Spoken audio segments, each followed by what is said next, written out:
যে আজিৰ দিনটোত দেখা গৈছিল বিশ্বকাপ জয়ী ভাৰতীয় দলৰ প্ৰথম অসমীয়া জীয়ৰী উমা চেত্ৰী আহি উপস্থিত হৈছিল বিমানবন্দৰত আৰু অসমৰ মাটিত খোজ দিয়া উমা চেত্ৰীক আদৰিবলৈ যেন কাৰো সময় নহ'ল। কেৱল মাত্ৰ উপস্থিত থাকিল সাংবাদিক, সংবাদ মাধ্যমৰ সংবাদসেৱী আৰু লগতে গোৰ্খা ছাত্ৰ সন্থাৰ কেইজনমান নেতাৰ বাহিৰে কাৰো যেন সময় নহ'ল বিশ্বকাপ জয়ী ভাৰতীয় দলৰ প্ৰথম অসমীয়া জীয়ৰী উমা চেত্ৰীক আদৰিবলৈ। আৰু তাৰ পিছতে এক প্ৰকাৰ এতিয়া ক্ষোভৰ এক দাবানল বৈছে। বিভিন্নগৰাকীয়ে মন্তব্য কৰিছে ছানী লিয়নিক বডিগাৰ্ড দিয়া এইখন অসমৰ সেই অকল এতিয়া উমা চেত্ৰীৰ ক্ষেত্ৰত আজি কি কৰিলে বুলি প্ৰশ্ন উত্থাপন কৰিছে। গোৰ্খা হোৱাৰ বাবেই আজি উমা চেত্ৰীক এক প্ৰকাৰ অৱজ্ঞা কৰা হ'ল নেকি, অপমান কৰা হ'ল নেকি, এই ধৰণৰ মন্তব্য জনাইছে। উমা চেত্ৰীক এখন গামোচাৰে আদৰিবলৈ সময় নাই নেকি বুলি প্ৰশ্ন উত্থাপন কৰা পৰিলক্ষিত হৈছে। উমা চেত্ৰীৰ ঠাইত কোনোবা যদি মন্ত্ৰীৰ জীয়ৰী হ'লহেঁতেন তেন্তে কি কৰিলেহেঁতেন বুলিও কিন্তু প্ৰশ্ন উত্থাপন কৰিছে। আৰু প্ৰশ্ন উত্থাপন হৈছে এতিয়া চৰ্চিত হৈছে গোৰ্খা হোৱাৰ বাবেই অৱজ্ঞাৰ বলি হ'ল নেকি উমা চেত্ৰী। আমি পুনৰবাৰ কৈছোঁ এইগৰাকী উমা চেত্ৰী হৈছে বিশ্বকাপ জয়ী ভাৰতীয় দলৰ প্ৰথম অসমীয়া জীয়ৰী। আৰু তাৰ পিছতে আজিৰ দিনটোত অসমৰ মাটিত বিশ্বকাপ জয় কৰাৰ পিছত বিমানবন্দৰত আহি উপস্থিত হৈছিল উমা চেত্ৰী। আৰু উমা চেত্ৰীক আদৰিবলৈ যেন সাংবাদিক আৰু গোৰ্খা ছাত্ৰ সন্থাৰ কেইগৰাকীমান প্ৰতিনিধিৰ বাহিৰে কাৰো আজি খবৰেই নহ'ল। সময় যেন নাপালে এখন গামোচাৰে যেন আদৰিবলৈ উমা চেত্ৰীক সময় নহ'ল কাৰো। তাক লৈ এতিয়া প্ৰশ্ন উত্থাপন হৈছে। বিভিন্নগৰাকীয়ে ইতিমধ্যেই ক্ষোভ ব্যক্ত কৰা পৰিলক্ষিত হৈছে। আমাৰ হাতত ইতিমধ্যে ভাষ্য আহি পৰিছে গোৰ্খা ছাত্ৰ সন্থাৰ প্ৰতিনিধিৰ ভাষ্য আমি প্ৰথমে শুনাই ল'ব বিচাৰিছোঁ। আৱেগিক হৈ পৰিছে কাৰণ প্ৰশ্ন উত্থাপন কৰিছে আজি গোৰ্খা হোৱাৰ বাবেই আমাৰ ছোৱালীজনীক এক প্ৰকাৰ অৱজ্ঞা কৰা হ'ল নেকি। আমি পুনৰ কৈছোঁ যে এইগৰাকী উমা চেত্ৰী বিশ্বকাপ জয়ী ভাৰতীয় দলৰ প্ৰথম অসমীয়া জীয়ৰী আৰু আজি যেন এক প্ৰকাৰ প্ৰতিভাক অপমান কৰা হ'ল বুলি মন্তব্য কৰিছে। এয়া কেৱল গোৰ্খা জাতিক, গোৰ্খা জনগোষ্ঠীক কৰা অপমান নহয়, এয়া প্ৰতিভাক কৰা অপমান বুলিও মন্তব্য কৰা পৰিলক্ষিত হৈছে। এই মুহূৰ্তত আমি এই দৃশ্যাংশ দেখুৱাম, আমি ভাষ্য আগবঢ়াই লৈছোঁ, শুনাই লৈছোঁ। প্ৰথমতে যিহেতু গোৰ্খা ছাত্ৰ সন্থাৰ প্ৰতিনিধি উপস্থিত আছিল, কেনেকুৱা ধৰণৰ ক্ষোভ ব্যক্ত কৰিছিল এই মুহূৰ্তত শুনাই ল'ব বিচাৰিছোঁ প্ৰথমে।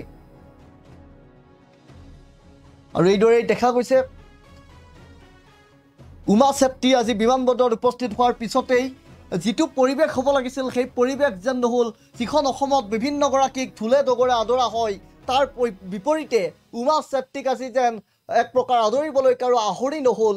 এই মুহূৰ্তত আমি সেই ভাষ্য আগবঢ়াইছোঁ গোৰ্খা ছাত্ৰ সন্থাৰ প্ৰতিনিধিৰ আৱেগৰ ক্ষোভ আমি এই মুহূৰ্তত শুনাই ল'ব বিচাৰিছোঁ। বিশ্ব জয় কৰি আহিছে, কিন্তু দুখৰ বিষয় তাইক স্বাগতম জনাবলৈ কোনো ধৰণৰ কোনো ব্যৱস্থা কৰা নাই চৰকাৰে। আমাক দুখ লাগিছে বহুত, অত্যন্ত অৱহেলা কৰিছে অসম চৰকাৰে। আজৰি সময়ত সম্বৰ্ধনা কৰিলে নহ'ব। তাই অসমৰ ভূমিত ভৰি থৈছে, অসমৰ ভূমিত ভৰি থওঁতে তাইক সন্মান সহকাৰে ৰেড কাৰ্পেট দি স্বাগতম জনাব লাগিছিলে। বিগত সময়ত বিভিন্ন খেলুৱৈবিলাকক ৰেড কাৰ্পেট দি ইয়াত স্বাগতম কৰা আমি দেখিছোঁ, কিন্তু আমাৰ গোৰ্খা ছোৱালীক আজি বিশ্ব জয় কৰি ইয়াত অহাৰ কাৰণে তাইক স্বাগতম জনাবলৈ এছিয়াৰ ফালৰ পৰা অত্যন্ত দুখ পাইছোঁ আমি, অত্যন্ত দুখ পাইছোঁ আমি। আমি খবৰ পাই তৎকালে দৌৰি আহিছোঁ। আমি নথকাতে ইয়াত কোনো বেলেগ মানুহেই নাছিলে, কেৱল মাত্ৰ মিডিয়া আছিলে। ইমান দুৰ্ভাগ্যজনক কথা। অসমৰ প্ৰথম মহিলা, নৰ্থ ইষ্টৰ প্ৰথম মহিলা বিশ্ব জয় কৰি আহিছে, তথাপিও তাইক স্বাগতম কৰিবলৈ ইয়াত কোনো ব্যৱস্থাপনা নাই এছিয়াৰ ফালৰ পৰা, চৰকাৰৰ ফালৰ পৰা, প্ৰশাসনৰ ফালৰ পৰা। কিমান দুৰ্ভাগ্যজনক কথা ভাবক। ৰেড কাৰ্পেট দি তাক ভব্য স্বাগত কৰিব লাগিছে, ঢোল পেঁপা গগনা বজাই তাক স্বাগত কৰিব লাগিছিল। এই পৰিস্থিতিত তাই বিশ্ব জয় কৰি অহা ছোৱালী, তাই কিন্তু বহুত ভাল, তাই একদম হাঁহি মুখে ওলাই গৈছে। কিন্তু অত্যন্ত দুখৰ কথা চাওক, আমাক বহুত বেয়া লাগিছে, সঁচাকৈ বেয়া লাগিছে। একদম অসমৰ বিচিচিআই সভাপতি চাওক কিমান দুৰ্ভাগ্যজনক কথা। তাই বিশ্ব জয় কৰি আহিছে, গোটেই ৰাষ্ট্ৰপতি প্ৰধানমন্ত্ৰীক সাক্ষাৎ কৰি ইমান ধুনীয়া দিনটো আমি চাই আছোঁ টিভিত, আৰু অসমৰ ভূমিত তাই আহি পাব, কোনো খা খবৰ নাই। অসম চৰকাৰেও কোনো গুৰুত্ব দিয়া নাই, একেবাৰে দিয়া নাই, একেবাৰে দিয়া নাই। এছিয়াই দিব লাগিছিলে, ইয়াত অসম চৰকাৰে দিব লাগিছিলে। ক্ৰিকেটৰ লগত সংলগ্ন বিভিন্ন সংঘ সংস্থাবিলাকে স্বাগতম জনাব লাগিছিল। এইটো প্ৰমোচনৰ সময়, নতুন জেনেৰেশ্যনক ল'ৰা ছোৱালীবোৰৰ ক্ৰিকেটৰ প্ৰতি আগ্ৰহ বঢ়াবৰ কাৰণে, খেলৰ প্ৰতি আগ্ৰহ বঢ়াবৰ কাৰণে তাইক যিমান ভালকৈ আপুনি উৎসাহিত কৰিব। আজৰি সময়ত সন্মান দিলে নহ'ব নহয়। আপুনি যিকোনো সময়ত আজৰি ফ্ৰী টাইম পাব, তাইক মাতি কেনে কিবা গামোচা পিন্ধাব, সন্মান দিব, সেই সন্মানৰ কোনো মূল্য নাই। তাই যে অসমৰ ভূমিত প্ৰথম ভৰি দিছে, তাইক কি ধৰণে স্বাগতম হ'ব? তাকে মুখ্যমন্ত্ৰীয়ে যি ধৰণে আগ্ৰহ দেখাইছিলে, কিন্তু দুৰ্ভাগ্যজনক সেই আগ্ৰহটো কিন্তু প্ৰকৃতাৰ্থতে প্ৰতিফলন নহ'ল। তেওঁৰ আগ্ৰহটো কেৱল মাত্ৰ মিডিয়াৰ কথাই বুলি আমি অনুভৱ কৰিলোঁ। চাওক, একদম স্পষ্ট কথা, তেওঁৰ কথাটো কেৱল মিডিয়াৰ কথা হয়, প্ৰকৃতাৰ্থত ইয়াত কোনো প্ৰতিফলন নহ'ল। তাইক কিন্তু ইয়াত নাজানে নেকি তাই আহি আছে আজি বুলি? যেতিয়া জানে, তাইক স্বাগতম জনাবলৈ সেই গুৱাহাটীৰ পৰা ইয়াত আহিবলৈ কাৰণে কিমান সময় লাগিবনো? গোটেই মানুহ আহি পাবলৈ তাইৰ ভিতৰতে 1 ঘণ্টামান ৰখি আছিলে, তথাপিও ইয়াত ভালকৈ তাইক ৱেলকাম কৰিবলৈ কোনো ব্যৱস্থা নাই। আমিতো আচৰিত পাইছোঁ, আমিতো ভাবিছোঁ ইয়াত মানুহ কিয় নাই, আমি নাহিবই নেকি, আমিও ফল্ছ ৰিপৰ্ট পাইছোঁ নেকি বুলি ভাবি আছিলোঁ। আহি কিনে আচৰিত দেখিছোঁ কোনো নাই, আমিয়ে অকল আহি ইয়াত বহি আছোঁ। তাৰপিছত মিডিয়া মানুহবিলাক চব আমি আহি পালোঁ, তাৰ বাদে আৰু কোনো মানুহ নাই ইয়াত স্বাগতম কৰিবলৈ। কিমান দুৰ্ভাগ্যজনক কথা ভাবচোন। ইয়াৰ আগতে কিমান খেলুৱৈবিলাক আছিলে ইয়াত, কিমান খেলুৱৈ ইয়াত আহিছিলে, ৰেড কাৰ্পেট দি ভিতৰৰ পৰা একদম ঢোলে ডগৰে স্বাগতম কৰি লৈ অনা আমি দেখিছোঁ বিগত সময়ত। ডান্স কম্পিটিশ্যনবিলাকত ছাকচেছ হোৱা মানুহবিলাককো ইয়াত একদম ভব্য স্বাগত কৰা আমি দেখিছোঁ। কিন্তু দুৰ্ভাগ্যজনক কথা ভাবচোন, বিশ্ব জয় কৰা গৰিহা ছোৱালী, ৱৰ্ল্ডৰ টপ 15 লেডি ক্ৰিকেটাৰৰ ভিতৰত এজনী তাই, তথাপি আজিৰ সময়ত তাইক ৱেলকাম কৰিবলৈ কোনো মানুহ নাই, চৰকাৰৰ ফালৰ পৰা কোনো ব্যৱস্থা নাই, কোনো প্ৰশাসনিক ব্যৱস্থা নাই, কোনো এজন উচ্চ পদস্থ বিষয়া নাই, না কোনো মন্ত্ৰী, ন কোনো ৰাজনৈতিক প্ৰতিনিধি। কিমান দুৰ্ভাগ্যজনক কথা, কিয় এয়া অৱহেলা? গৈ বিশ্ব দৰবাৰত নিজৰ নাম জিলিকাবলৈ সক্ষম হৈছে, বিশ্ব জয় কৰি। আৰু এইদৰেই গোলাঘাট জিলাৰ বোকাখাট মহকুমাৰ কান্দুলিমাৰী নামৰ এখন ভিতৰুৱা গাঁৱৰ পৰা গৈ বিশ্বকাপ জয় কৰি আহিল এইগৰাকী অসম জীয়ৰী উমা চেত্ৰীয়ে। আৰু এগৰাকী গাঁৱৰ পৰা গৈ বিশ্ব জয় কৰা সেই উমা চেত্ৰীক আজি যেন আদৰিবলৈ কাৰো সময় নহ'ল। কি চৰকাৰ, কি প্ৰশাসন, আৰু যিখন অসমত কোনোবা চানি লিয়নি আহিলে এক প্ৰকাৰ বডিগাৰ্ড দিয়া হয় বুলি এতিয়া ক্ষোভ ব্যক্ত কৰিছে একাংশই। আৰু সমান্তৰালভাৱে আজি যেন অসম কন্যাগৰাকীক, যিগৰাকী অসম কন্যাই বিশ্বৰ বুকুত অসমীয়াক গৌৰৱান্বিত কৰিলে আৰু এক প্ৰকাৰ ৰেকৰ্ড কৰিলে, বিশ্বকাপ জয়ী ভাৰতীয় দলৰ প্ৰথম অসমীয়া জীয়ৰী হিচাপে নাম প্ৰতিপন্ন কৰিলে উমা চেত্ৰীয়ে। সেইগৰাকী উমা চেত্ৰীৰ ওচৰত BCCIৰ দায়িত্বত থকা দেৱজিৎ শইকীয়া আজি ক'ত বুলি প্ৰশ্ন কৰা পৰিলক্ষিত হৈছে। আমি সংযোগ স্থাপন কৰিবলৈ চেষ্টা কৰিম প্ৰাক্তন ছাত্ৰ নেতা, বৰ্তমান ৰাইজৰ দলৰ নেতা ৰাহুল চেত্ৰীৰ সৈতে আমি পোনপটীয়াকৈ কথা পাতিবলৈ চেষ্টা কৰিম ফোনযোগে। কিন্তু এই মুহূৰ্তত আমি পুনৰবাৰ কৈছোঁ যে এইগৰাকী উমা চেত্ৰী বিশ্বকাপ জয়ী ভাৰতীয় দলৰ প্ৰথম অসমীয়া জীয়ৰী। আৰু গোলাঘাট জিলাৰ বোকাখাট মহকুমাৰ অন্তৰ্গত এখন ভিতৰুৱা গাঁও কান্দুলিমাৰী নামৰ এখন গাঁৱৰ পৰা গৈ বিশ্বকাপ জয় কৰি আহিল। আৰু সেইগৰাকী উমা চেত্ৰী আজি আহি অসমৰ মাটিত এক প্ৰকাৰ পদাৰ্পণ কৰিলে বিশ্বকাপ জয়ৰ পিছত। আৰু যিখন অসমত একাংশক দেখা যায় কেতিয়াবা ঢোলে ডগৰে আদৰা হয়, আজি কিন্তু নীৰৱে নিৰ্তালে যেন এক প্ৰকাৰ উমা চেত্ৰী অসমত আহি এক প্ৰকাৰ উমা চেত্ৰীৰ মুখখনলৈ চালে গম পোৱা যায় কিমান বুকুত বিষ লৈ আছে। আৰু এইগৰাকী উমা চেত্ৰীয়ে আজি যেনেকুৱা ধৰণে এক প্ৰকাৰ ৰাজকীয়ভাৱে আদৰিব লাগিছিল, সেই আদৰণি যেন দেখা নহ'ল, যেন কোনেও গমেই নাপালে। গম পাইছে যদিও যেন আজি আদৰিবলৈ এখন গামোচাৰে আদৰিবলৈ যেন কাৰো আহৰি নহ'ল। এই ধৰণৰ এতিয়া ক্ষোভৰ দাবানল বৈছে। একাংশ গোৰ্খা ছাত্ৰ সন্থাৰ প্ৰতিনিধি বা একাংশই মত পোষণ কৰিছে যে গোৰ্খা হোৱাৰ বাবেই আজি আমাৰ ছোৱালীজনীক এই ধৰণৰ অপজ্ঞা কৰা হ'ল নেকি? এই ধৰণৰ প্ৰশ্ন উত্থাপন হৈছে। যিখন অসমলৈ চানি লিয়নি আহিলে বডিগাৰ্ড দিয়া হয়, সেইখন অসমত আজি অসম জীয়ৰীগৰাকীক আদৰিবলৈ সময় নহ'ল, কাৰো গামোচা এখন দিবলৈ সময় নাপালে। কিহৰ বাবে এই ধৰণৰ দেৱজিৎ শইকীয়াক পদত্যাগৰ দাবী উত্থাপন কৰিছে? এই মুহূৰ্তত আমি সংযোগ স্থাপন কৰিম, পোনপটীয়াকৈ কথা পাতিবলৈ চেষ্টা কৰিম প্ৰাক্তন ছাত্ৰ নেতা, বৰ্তমান ৰাইজৰ দলৰ নেতা ৰাহুল চেত্ৰীৰ সৈতে। আমি পোনপটীয়াকৈ এই মুহূৰ্তত ৰাহুল চেত্ৰীৰ সৈতে কথা পাতিবলৈ চেষ্টা কৰিম আৰু ৰাহুল চেত্ৰীৰ পৰা জানিব বিচাৰিম উমা চেত্ৰীক আজি যিহেতু আদৰিবলৈ কাৰো সময় নহ'ল আৰু এই কথা এতিয়া চৰ্চিত হৈছে, এই সন্দৰ্ভত ৰাহুল চেত্ৰীয়ে কি কয় এই মুহূৰ্তত আমি সংযোগ স্থাপন কৰিবলৈ চেষ্টা কৰিম ৰাহুল চেত্ৰীৰ সৈতে।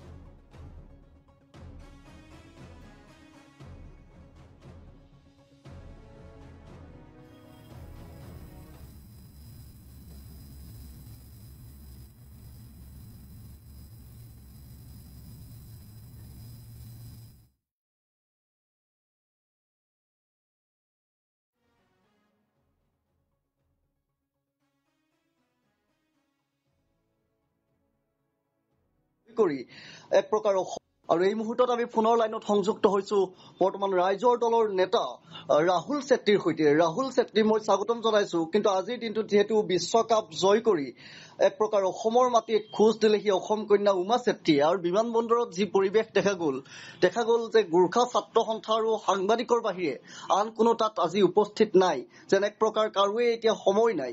আচলতে এই প্ৰসংগটোত আপুনি কি ক'ব বিচাৰিব? এগৰাকী ৰাইজৰ দলৰ নেতা হিচাপে নহয়, গোৰ্খা জনগোষ্ঠীৰ এগৰাকী প্ৰতিনিধি হিচাপে, গোৰ্খা জনগোষ্ঠীৰ এজন সন্তান হিচাপে আপুনি কি ক'ব বিচাৰিব? হেল্ল', হয় ৰাহুল ছেত্ৰী। প্ৰথম কথাটো আমি এটা কথা অত্যন্ত গৌৰৱময় একটা গৰ্বিত অসমীয়া আজি পৃথিৱীৰ যিকোনো চুকত নাথাকক কিয়, আৰু এগৰাকী ভাৰতীয় হিচাপে আমি গৌৰৱ অনুভৱ কৰিছো প্ৰথমবাৰ কাৰণে বিশ্ব কিতাপ জয়লাভ কৰি আমাৰ অসমৰ জীয়ৰীসকলে আমাৰ কাৰণে কাঢ়ি আনিছে। আৰু দ্বিতীয়তে অসমৰ এগৰাকী কন্যা প্ৰথম ক্ৰিকেটাৰ যোনে ইণ্টাৰনেশ্যনেল লেভেলত বা ভাৰতক প্ৰতিনিধি কৰিছে, আৰু তেখেতে সেই অংশীদাৰ হৈছে এখন টিমত যোনটো টিমে ৱৰ্ল্ড কাপ বিজেতা কৰি আহিছে। গতিকে ৱৰ্ল্ড কাপৰ ভেলুটো চাগে অসম চৰকাৰে বৰ্তমান এই মুহূৰ্তত বুজি পোৱা নাই। আমি এই কথা ক'বলৈ সেইকাৰণে বাধ্য হৈছো। আপুনি নিশ্চয় জানে যেতিয়া বেলেগ বেলেগ ইয়াত আপোনাৰ পুৰুষসকলৰ কথা কৈছো, ইয়াত যে যোনটো ডিছক্ৰিমিনেশ্যনৰ কথা আমি কেতিয়া জেণ্ডাৰ ইনইকুৱেলিটিৰ মেণ্টেলিটি ক'ৰবাত না ক'ৰবাত আছে নেকি আছাম ক্ৰিকেট এছ'চিয়েশ্যনৰ বা আপোনাৰ মিনিষ্ট্ৰী অফ ইউথ এণ্ড এফেয়াৰ্ছৰ, সেই কথাবোৰ আজি আমাক ভাবিবলৈ বাধ্য কৰাইছে। যেতিয়া পুৰুষ দলে ইয়াত খেলিবলৈ আহে, কেৱল মাত্ৰ ক্ৰিকেট খেলিবলৈ আহে, আপুনি নিশ্চয় মন কৰিছে গামোচা, ঢোল, বাগৰ, কঁকাল ভাঙি ভাঙি নেতাসকলে তাত শাৰী শাৰী থাকে, শ গাড়ী ব্যস্তনিৰ মাজত আপুনি দেখাব পায়। কিন্তু আজি দুখ ক'ত লাগিছে, আজি উমা ছেত্ৰী, আজি অসম প্ৰতিটো গৰ্বিত অসমীয়া আজি উমা ছেত্ৰীৰ কথা ক'ব লাগিছিলে, কিন্তু আজি মন্ত্ৰী, বিধায়ক, আমলা বা আছাম ক্ৰিকেট এছ'চিয়েশ্যনে খবৰ নাই। Where is Debajit? আজি দেৱজিৎ তেওঁ ক'ত গ'ল? তেওঁ আপোনাৰ BCCI তেওঁ ক'ত গ'ল? আজি তেখেতৰ সামান্য জ্ঞান নাই। তেওঁ ডাঙৰ ডাঙৰ কথাবোৰ কৈ লাভ নাই। দিল্লী আৰু মুম্বাইত গৈ মেলি নিজৰ ঘৰৰ সন্তান যদি সন্মান দিব নোৱাৰে, তেন্তে দিল্লী মুম্বাইত গৈ ডাঙৰ ডাঙৰ কথাবোৰ কৈ BCCI ICC লেভেলৰ কথাবোৰ কৈ ক'ৰবাত গৈ মেন অফ দ্য মেচ দি লাভ নাই। আজি অসমৰ মুখ্যমন্ত্ৰী ক'ত গ'ল? বিহাৰৰ ইলেকশ্যন কেম্পেইনিং কৰি লাভ নাই যেতিয়া ঘৰৰ ছোৱালীক সন্মান দিব নোৱাৰে। এইটো আজি দুখ। আৰু এজ এ গোৰ্খা আজি দুখ কেলে লাগিছে? আপুনি চাব অসমৰ ক্ৰিকেটত এটা গোৰ্খা সন্তানে এটা সময়ত ডিগবৈৰ পৰা প্ৰতিনিধি কৰা আছিলে, তেখেতে ক্ৰিকেটৰ জগতখন আছিলে। আজি তেখেতৰ খা খবৰ কেতিয়াবা লৈছে নেকি? শিৱ থাপৰ খা খবৰ কিমান বাৰ লৈছে? সেই কথাবোৰ আজি আমি উত্থাপন কৰি, আজি বিজিত ৰায়ৰ খবৰ, বিনীত ৰায়ৰ খবৰ কিমান বাৰ লৈছে? তেখেতৰ এই প্ৰশ্নবোৰ আজি উত্থাপন কৰিব বিচাৰিছো। আজি তেওঁ এটা জনগোষ্ঠীৰ কন্যা নহয়, আজি তেওঁ অসমৰ সম্পদ, আৰু এই সম্পদৰ যি ধৰণে মান মৰ্যাদা সন্মান মৰম চেনেহ দিব লাগিছিলে ইয়াৰ দেখা নাই। আপুনি মন কৰিব, মনে মনে আহিছে, আৰু কেৱল সাংবাদিকসকলৰ কাৰণে আজি অসমৰ জনতাই গম পাইছে যে উমা ছেত্ৰী লেণ্ড কৰিছে বুলি। তাৰ বাহিৰে বাকী চব ব্লেংকেট লৈ শুই আছে। এইটো দুখ লাগিছে, আজি হৃদয়খন কান্দিছে। আৰু উমা ছেত্ৰী অপমান নহয়, ইয়াৰ প্ৰতিভাৰ অপমান, ক্ৰিকেট জগতৰ অপমান, উঠি প্ৰজন্মৰ অপমান। আৰু আমি ভাবো উমা ছেত্ৰীৰ লগতে সমগ্ৰ আজি ভাৰতবৰ্ষৰ মাজত নাক কাণ কাটিলে অসম চৰকাৰে। আজি অন্যান্য ৰাজ্যৰ জীয়ৰীসকলে চাই আছে উমা ছেত্ৰীক কেনেকে ৱেলকাম কৰিবলৈ। আজি আপুনি চাব চুবুৰীয়া এখন ৰাজ্য ৱেষ্ট বেংগলৰ কেনেকৈ ৱেলকাম কৰিছে। কিন্তু আজি অসমৰ দুৰ্দশাবোৰ চাওক। আজি কেনেকৈ আমি খেলৰ জগত আমি আগবাঢ়িব পাৰিম? নিশ্চয়। আৰু এক প্ৰকাৰ এই অৱহেলা আঁৰত কি আছে বুলি ভাবে? কি ক'ব বিচাৰিব আপুনি? কিহৰ বাবে যি সময়ত জনগোষ্ঠী জাতি জনগোষ্ঠীক একেলগে লৈ আগবঢ়া বুলি কয়, সেই সময়ত আজি কোনোবাখিনিত এক প্ৰকাৰ প্ৰতিভাৰ অপমান বুলি আপুনি যিদৰে কৈছে, সমান্তৰালভাৱে এক প্ৰকাৰ উত্তৰ পূৰ্বাঞ্চলৰ এটা ৰেকৰ্ডৰ অংশীদাৰ উমা ছেত্ৰী, আৰু সেই উমা ছেত্ৰীক আজি কিহৰ বাবে এনেকুৱা ধৰণৰ এক প্ৰকাৰ অৱজ্ঞা কৰা বুলি আপুনি কি ক'ব বিচাৰিব? ইয়াৰ অন্তৰালত কি আছে বুলি ভাবে? মানে মই এটাই কথা, মই মুকলি মনে কথা কোৱা ল'ৰা, মই এটা কথা কৈছো, আজি উমা ছেত্ৰীৰ ঠাইত দেই কোনোবা মন্ত্ৰীৰ ছোৱালী ইয়াত থকা হলে আজি হয়তো হাজাৰ হাজাৰ গাড়ী, পতাকা, গামোচা আৰু বিভিন্ন কিবা কিবি নৃত্য প্ৰদৰ্শন কৰা সাংস্কৃতিক শোভাযাত্ৰা ওলালে হয়। কিন্তু আজি উমা ছেত্ৰীক অপমান, আপোনাক মই কৈছো এইখন অসমত এই মন্ত্ৰী বিষয়া কিছুমানে কিন্তু ছানী লিয়নক বডিগাৰ্ড দিছিলে এইখন অসমতে। আজি কিন্তু ছানী লিয়নক ইম্পৰ্টেণ্ট দিব পাৰিলে, উমা ছেত্ৰীক ইম্পৰ্টেণ্ট দিব নোৱাৰিলে। নিশ্চয়।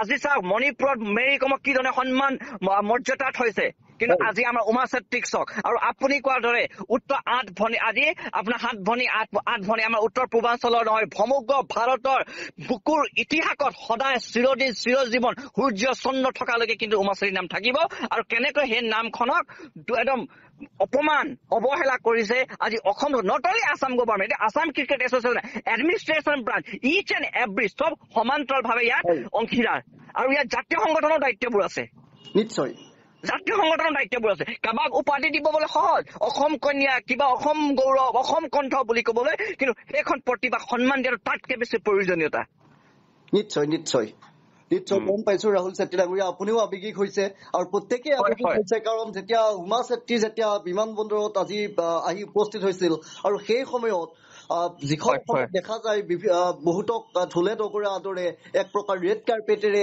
উষ্ম আদৰণি জনোৱা হয় সেই সময়ত কিন্তু আজি অৱহেলিত হোৱা উমা চেত্ৰী এক প্ৰকাৰ অৱহেলিত হোৱা এই দৃশ্য হয়তো কোনেও এতিয়া মানি ল'ব পৰা নাই আৰু যাৰ বাবে গোৰ্খা ছাত্ৰ সন্থাৰ প্ৰতিনিধিয়েও আচলতে আজিৰ দিনটোত খুব বুজাইছে যে আমি গোৰ্খা হোৱাৰ বাবেই আমি আজি অৱজ্ঞাৰ পাত্ৰ নেকি এই ধৰণৰ মন্তব্যও কৰিছে আপুনি কি ক'ব আজি এইটো কথা চাওক এজ এ গোৰ্খা আজি মই ৰাহুল চেত্ৰী হিচাপে নহয় দেই অসমৰ প্ৰতিগৰ মানুহে মই সামাজিক মাধ্যমত দেখিছো বিশেষকে কেৱল মাত্ৰ তেওঁ টাইটেল চেত্ৰী হোৱাৰ কাৰণে আজি অপমান কৰা হ'ল নেকি বুলি কৈছে বহুতে কৈছে হয় কিন্তু হয় এইটো কথা চাওক অসমৰ ভূমিত আমি বিভিন্ন সময়ত গোৰ্খা জনগোষ্ঠীসকলক আপোনাৰ অৱদান থকা পাছত আমি অপমান হোৱা দেখিছো এইটো প্ৰথমবাৰ নহয় বহুতবাৰ দেখিছো কিন্তু আজি যে উমা চেত্ৰীকো তেখেতসকলে ক'ৰবাত এচতীয়াকৈ থৈ দিছে নেকি আজি আমি অতুল বৰা ডাঙৰীয়া ক'ত গ'ল অসম নহয় উত্তৰ পূৰ্বাঞ্চলৰ এটা ৰেকৰ্ডৰ অংশীদাৰ আজি উমা চেত্ৰী একজেক্টলি মই সেইটোৱে দুখ লাগিছে যে আজি কোনোবাই আজি দুখ লাগিছে আমি বেদনাৰে কান্দিছো আমাৰ যিগৰাকী মুখ্যমন্ত্ৰী তেখেতেতো কয় গোৰ্খাসকল মোৰ বুকুত বাস কৰে বুলি কয় সেইগৰাকী গোৰ্খা ঘৰৰ এজনী ছোৱালীয়ে যিগৰাকী ছোৱালী বোকাখাত পৰা দৌৰি আজি ইণ্টাৰনেশ্যনেল লেভেলত পাই গ'ল সেইগৰাকী জীয়ৰীৰ কাৰণে তেখেতৰ সময় নহ'ল আৰু মই এটা কথা কৈছো মই ৰাজনৈতিক কাৰণে কোৱা নাই আজি হিমন্ত বিশ্ব শৰ্মাৰ জীয়ৰী কোনোবা অশ্লীল মন্তব্য কৰাৰ কাৰণে পুলিচে উঠাই মেলি দলিয়াই দিব পাৰে লকাপৰ ভিতৰত আজি আইমি বৰুৱা কোনোবাই বেয়া মন্তব্য লিখাৰ লগে লগে ধৰি মেলি লকাপত দলিয়াই দিব পাৰে কিন্তু উমা চেত্ৰী আজি ৱৰ্ল্ড কাপ বিজয় কিতাপ হাতত লৈ আহোঁতে তেখেতক ৱেলকাম কৰিব কাৰণে সামান্য এখন গামোচা লৈ যাবলৈ সময় নহ'ল সেইগৰাকী মুখ্যমন্ত্ৰী সময় নহ'ল যিগৰাকী মুখ্যমন্ত্ৰী নহওঁতে কৰোণা কালত ৰাতি 1-2 বজালৈকে গৈছিলে that means he is busy in politics তেওঁ কৰোণা হোৱা ৰাতি 2 বজালৈকে গৈছিলে এতিয়া কিয় যোৱা নাই আৰু আজি দুখ পাইছে আজি সমগ্ৰ গোৰ্খা জনগোষ্ঠী বুলিয়ে নহয় প্ৰতিটো জাতি জনগোষ্ঠী আজি দুখ পাইছে আজি চবে দুখ পাইছে আজি আমাক চাওক আজি ইয়াত এটা ভুল আছে এইটো আমাৰ বিধায়ক মাৰ্ঘেৰিটা সমষ্টিৰ বিধায়ক মিষ্টাৰ ভাস্কৰ শৰ্মা তেওঁ ভুল আছে তেখেতৰ জনগোষ্ঠীৰ পৰা যোৱা এগৰাকী ছোৱালী এনে অসমৰ কিমান গৰাকী ছোৱালীবোৰে খেলিব গৈছে গোটেই ভাৰতৰ ভিতৰত 15টাই গৈছে তাৰ ভিতৰত এটা অসমৰ গৈছে হয় নহয় কওক আজি এই আমাৰ ৰিমাইণ্ড কৰাৰ দায়িত্ব আছিলে গণেশ কুমাৰ লিম্বুৰ তেওঁ গোৰ্খা সম্প্ৰদায়ৰ মাজৰ পৰা গৈছিলে গোৰ্খা চেলৰ যিগৰাকী চেয়াৰমেন মিষ্টাৰ প্ৰেম তামাং তেখেতৰ দায়িত্ব আছিলে আজি গোৰ্খা জনগোষ্ঠীৰ পৰা কাৰোবাক তেওঁ মুখপত্ৰ দি থৈছে মিষ্টাৰ কিশোৰ উপাধ্যায় তেখেতৰ দায়িত্ব আছিলে এতিয়া কোনোবাই গা এৰাই লৰালৰি কৰি লাভ নাই ইয়াৰ ৰাজনৈতিক কৰা সময় নহয় ময়ো এখন ৰাজনৈতিক দলৰ নেতা এইটো ৰাজনৈতিক কৰা সময় নহয় ক'ৰবাত যদি আমাৰো ভুল হৈছে আমি এইটো ভুল স্বীকাৰ কৰিছো কিন্তু সন্মান দিব লাগিছিলে আজি ইয়াত অপমান হৈছে উমা চেত্ৰীক আৰু মূল জগৰীয়া মেইনলি এইটো অসম চৰকাৰ Assam cricket association Guwahati cricket association ঠিক আছে আসাম ক্ৰিকেট এছ'চিয়েশ্যনে গুৱাহাটী ক্ৰিকেট এছ'চিয়েশ্যনক কেলে দিব নোৱাৰিলে কামৰূপ মেট্ৰক দায়িত্ব দি পঠাব লাগে কিন্তু নাই নিদিলে সেইটো দুখ বেদনা কষ্ট আৰু বহুত মানুহে দুখ পাইছে আজি আৰু সাংবাদিকসকলে আমি এটা কথা কৈছো অশোক সিংঘল ডাঙৰীয়া মই ফেচবুকত পাইছিলো তেখেতে যেতিয়া টুপি লগাই দিছিলে কেপ দিছিলে যেতিয়া কেপ্টেইনে অধিনায়কে তেখেতে ফেচবুকত শ্বেয়াৰ কৰিছে কিন্তু আজি সেই মিষ্টাৰ সিংঘাল নে কিবা তেখেতেও যাব সময় নাপালে যেতিয়া জে পি নাড্ডাই হাজাৰ গাড়ী থাকে তাত যেতিয়া অমিত শ্বাহে হাজাৰ গাড়ী থাকে কোনোবা তেওঁলোকৰ ইনচাৰ্জ থাকিলে হাজাৰ মানুহ থাকে কিন্তু আজি আপোনাৰ 120 কোটিৰ মানুহ গৰ্ভ যেতিয়া কৰাই আনিলে গোটেই বিশ্ব দৰবাৰ ভাৰতৰ ক্ৰিকেটত লৈ গ'ল সেইগৰাকী ছোৱালীৰ কাৰণে আজি কিন্তু 2জন মানুহ থাকিব নোৱাৰিলে এই কথাটো বেদনাদায়ক আৰু গোৰ্খা ছাত্ৰ সন্থাক মই এখন ৰাজনৈতিক এজন গোৰ্খা সন্তান হিচাপেও অসমীয়া যুৱক হিচাপেও এজন প্ৰাক্তন ষ্টুডেণ্ট লিডাৰ হিচাপেও মই তেখেতসকলক ধন্যবাদ দিছো সাংবাদিকসকলক মই হাজাৰবাৰ চেলিউট দিছো যে তেখেতসকলৰ ব্যস্ততাৰ মাজতো তেখেতসকল তাত গৈ যে থিয় দিছে উমা চেত্ৰীৰ কাষত আৰু উমা চেত্ৰীয়ে কিমান ধুনীয়া কথা কৈছে আপুনি মন কৰিব তেখেতে বুকুখন কান্দিছে আমি জানো গোৰ্খাৰ সাহস হয় কিন্তু আৱেগিকো হয় তেখেতে বুকু কান্দিছে হয় তেখেতৰ বুকু কান্দিছে আমি জানো মই গোৰ্খা ল'ৰা আৱেগিক হয় আজি হৈছো আমি আজি গোৰ্খা জনগোষ্ঠী আৱেগিক জাতি কিন্তু একে সময়তে মই কৈছো তাৰ সাহসৰ প্ৰতীক হিচাপে তেখেতে কি ক'লে মই আছাম এছ'চিয়েশ্যন অফ ক্ৰিকেটক থেংক ইউ দিবলৈ কৈছো থেংক ইউ বুলি কৈছে বা তেখেতে তাৰ বিনিময়ত কি দিছে আজি আপুনি এটা বাক্য চাই ল'ব আজি উমা চেত্ৰীয়ে কি কৈ গুচি গ'ল যদি মন মগজ আৰু হৃদয় আছে আছাম ক্ৰিকেট এছ'চিয়েশ্যনৰ প্ৰেচিডেণ্ট ইয়াৰ যিবোৰ কামৰা বিষয়া ইমিডিয়েটলি পদত্যাগ কৰিব লাগে যোনে উমা চেত্ৰীক সন্মান দিব নিদিয়ে সেইগৰাকী মানুহে কালি অন্য চেত্ৰীক অন্য গগৈ অন্য শইকীয়া অন্য বড়োক সন্মান দিব নেকি immediately they should have to resign আৰু মই ভাবো এয়া এক বিষয় আলোচনাৰ বিষয় হ'ব লাগিব যুৱ প্ৰজন্মক অপমানৰ বিষয় হৈছে এইটো হয় হয় নিশ্চয় আৰু আটাইতকৈ দুখ লগা কথা যে BCCI দায়িত্বত এগৰাকী অসমীয়া আছিল দেৱজিৎ আৰু দেৱজিৎ শইকীয়া ডাঙৰীয়া কিমান গৰ্ব অনুভৱ কৰিছে এইটো আমি জানো হয় হা এইটো আমি জানো তেখেতে কিমান গৰ্ব অনুভৱ কৰিছে উমা চেত্ৰীক লৈ কিন্তু উমা চেত্ৰীক ৱেলকাম কৰাবৰ কাৰণে আজি তেখেতৰ সময় নাই হা তেখেত কি বিজি ক'ত তেওঁ বিজি ক'ত হয় তেওঁ কওকচোন যোৱাকালি তেওঁ কৈ যোৱা ৰাতি আমি বিচাৰিছো তেখেতক আজি নন্দিতা গড়চলা বাইদেউ আপুনি ক'ত বিজি আছে আপুনি কওকচোন আপুনি কয়লাৰ পাহাৰত ব্যস্ত হৈ থাকিলে নহ'ব ন নিশ্চয় এইবোৰ এইটো এৰি দিয়া কথাই নহয় এইটো মই বাৰম্বাৰ কৈছো আমি এখন ৰাজনৈতিক বিষয় হিচাপে এইটো সামাজিক দায়িত্ব উঠীয়া প্ৰজন্মক এইটো উৎসাহ প্ৰদান কৰা সময় এই সময়ত যদি অপমান কৰিছে উমা চেত্ৰীক অপমান কৰিছে কাইলৈ যদি কোনোবা ৰঞ্জি ট্ৰফি খেলাৰ মানুহ সিহঁতে সন্মান দিব নেকি কোনোবা ৰেলৱে কাৰণে খেলা ল'ৰা সিহঁতে সন্মান দিব নেকি আৰু আজি নেশ্যনেল লেভেলত ইম্পৰ্টেণ্ট নাই অসমত হয় আৰু এনেকেও এক প্ৰকাৰ ইয়াৰ লগত বহুতকেইটা বিষয় জড়িত হৈ আছে এক প্ৰকাৰ আপুনি যিদৰে কৈছে ইয়াত ডিছক্ৰিমিনেশ্যনৰ বিষয়টো অকমান লিংগকেন্দ্ৰিক বৈষম্যও কৰা হৈছে নেকি তাক লৈ মই বাৰম্বাৰ সেইটো কথা জেণ্ডাৰ ইনইকুৱেলিটিৰ কথা যোনটো সময়ত আমি ওমেন এম্পাৱাৰমেণ্টৰ কথাবোৰ কৈছো যোনটো সময়ত আমি ওমেন এডুকেশ্যনৰ কথাবোৰ কৈছো সেই সময়ত মই ভাবো ডক্টৰ হিমন্ত বিশ্ব শৰ্মাক ৰাহুল চেত্ৰীয়ে তেওঁক জ্ঞান দিব জেণ্ডাৰ ইকুৱেলিটিৰ ওপৰত কথা মই এই নন্দিতা বাইদেউ ওমেন ইকুৱেলিটিৰ কথাবোৰ দিবলৈ বিচাৰিছো আছাম ক্ৰিকেট এছ'চিয়েশ্যনত এইটো পদত্যাগ কৰিব লাগে Debsaikia you should have to resign কৰিব লাগে তেওঁ লাজ লজ্জাবিহীন ব্যক্তি এজন আগতে ক'ৰবাত টৰ্চ লাইট জ্বলাই মেলি গোটেই নাক কাণ কটোৱালে এতিয়া উমা চেত্ৰীক ৱেলকাম কৰিব নোৱাৰে আকৌ নাক কাণ কটোৱালে আপুনি কওকচোন BCCI দায়িত্বত থকা মানুহটো ইমান কাণ্ড জ্ঞান নাই নেকি যেতিয়া ইয়াত অলপ দিন আগত যেতিয়া নেশ্যনেল টিম আহিছিলে এইবোৰ বাদ দিয়ক নেশ্যনেল টিমৰ কথাবোৰ IPL ISL খেলিব আহে যোনটো এইটো লিগ নেশ্যনেল লেভেলত কাণ্ট্ৰিৰ ভিতৰত সেই সময়ত তেওঁলোকে কিমান ইয়াত ঢোল বাগৰ কৰে 5 ষ্টাৰ 7 ষ্টাৰ হোটেলত বুকিং কৰে ছিকিউৰিটিৰ কথাবোৰ কয় NSG SPGৰ কথাবোৰ কয় আজি উমা চেত্ৰীক সেইবোৰ কেলে নহ'ল তাত নিশ্চয় যোনটো সময়ত মই ভাবো ইমিডিয়েটলি তেখেতক বিশেষ বিমানত নমাই মেলি ইমিডিয়েটলি হেলিকপ্টাৰৰ পৰা গ্ৰেণ্ড ৱেলকাম কৰিব লাগিছিলে নেহেৰু ষ্টেডিয়াম বুকুৰ কাষত লাগিছে গুৱাহাটী ইউনিভাৰ্চিটিৰ কাষত লাগি আছে যদি তেখেতে নোৱাৰে গুৱাহাটীৰ ছাত্ৰ একতা সভাক দায়িত্ব দিব লাগিছিলে ডিব্ৰুগড় বিশ্ববিদ্যালয়ৰ ছাত্ৰ একতা সভাক দায়িত্ব দিব লাগিছিলে যদি তেওঁলোকে নোৱাৰে অসমৰ 30 লাখ গোৰ্খা দায়িত্ব দিব লাগিছিলে কেনেকে ৱেলকাম কৰি দেখাই দিলো হয় আমি নিশ্চয় আজি এই কথাবোৰ ক'বলৈ আমি বাধ্য হৈছো আপুনি এই দেৱজিৎ শইকীয়া আপুনি ৰিজাইন কৰক আপুনি লজ্জাবিহীন ব্যক্তি আছাম ক্ৰিকেট এছ'চিয়েশ্যন তেওঁ লজ্জাহীন ব্যক্তি আৰু নন্দিতা গড়চলাকে এই বাইদেউগৰাকীৰ পৰা দায়িত্বটো কাঢ়িব লাগে আৰু অলপ দিন আগত আৰু এগৰাকী আমি ইউথ পাৰ্লিমেণ্টৰী হৈ আহিছে তেখেতে এখন গামোচা লগাই দিয়ে এনেকে অপমান কৰি আছে বাৰম্বাৰ তেওঁলোকে গতিকে এইবোৰ কথা যুৱ প্ৰজন্মক অপমান কৰা এজন যুৱ প্ৰজন্মৰ মাজৰ এগৰাকী প্ৰতিনিধি হিচাপে মই কেতিয়াও সহ্য নকৰোঁ মই বাৰম্বাৰ কৈছো ইয়াক সন্মান দিয়া সময় সন্মান কাঢ়ি আনিছে তেওঁলোকে বিচাৰি অনা সন্মান নহয় ন এই কাঢ়ি অনা সন্মান হয় বিশ্ব দৰ গৈ জিলিকি থকা এখন সন্মানক এনেধৰণে সন্মান দিয়ে নেকি হয় আজি মোক একদম মানে আজি আপোনালোকৰ চিঞৰি কথা ক'লে বাধ্য সেইকাৰণে মই বাৰম্বাৰ কৈছো আমাৰ বুকুখন কান্দি ফাটি ওলাইছে আজি নিশ্চয় বহুত ডাঙৰ অপমান কৰিছে তেওঁলোকে আজি উমা চেত্ৰীক এক ৰাজআতিথ্যৰে ৰাজকীয়ভাৱে আদৰা হওক যেন আজি প্ৰত্যেকে বিচাৰিছিল কিন্তু তাৰ বিপৰীতে যেন এখন বিপৰীত ছবিহে দেখা গ'ল কেৱল হয় নিশ্চয় আজি মই আপোনাক এটা উদাহৰণ দিবলৈ বিচাৰিছো মই এখন গাঁৱৰ অঞ্চলৰ পৰা আহিছো যেতিয়া আমাৰ গাঁৱত মানুহ এটা লেটাৰ মাৰ্কছ লৈ পাছ কৰে হয় তেখেতৰ ঘৰটো আমি 100-150 মানুহবোৰ গৈ গোট খাই গামোচা লগাই তেখেতক উৎসাহ প্ৰদান কৰো হয় আজি উমা চেত্ৰীক কি কৰিলে অসম চৰকাৰে নিশ্চয় নিশ্চয় তেওঁলোকে শিকিবলগীয়া আছে তেওঁলোকে ইয়াক ৰাজনৈতিক বিষয় হিচাপে নহয় শিকিব লাগে যাতে পুনৰ এবাৰ এনেধৰণৰ ঘটনা আবৃত্তি নহয় পুনৰ এবাৰ কোনো এগৰাকী জীয়ৰী কোনোবা এটা ছোৱালী কোনোবা এটা প্ৰতিভাক যাতে অপমান নকৰে নিশ্চয় নিশ্চয় আৰু ইয়াৰ কাৰণে মই আপোনাকো অনুৰোধ জনাইছো আমি সকলো সাংবাদিক যুৱক যুৱতী অসমীয়া মানুহ হিচাপে আমি এই বিষয়টো উত্থাপন কৰো ৰাজনৈতিক হিচাপে নহয় এটা সমাজ সচেতন এগৰাকী নাগৰিক হিচাপে নিশ্চয় নিশ্চয় বহুত বহুত ধন্যবাদ ৰাহুল চেত্ৰী এই মুহূৰ্তত মই আপোনাৰ পৰা বিদায় লৈছো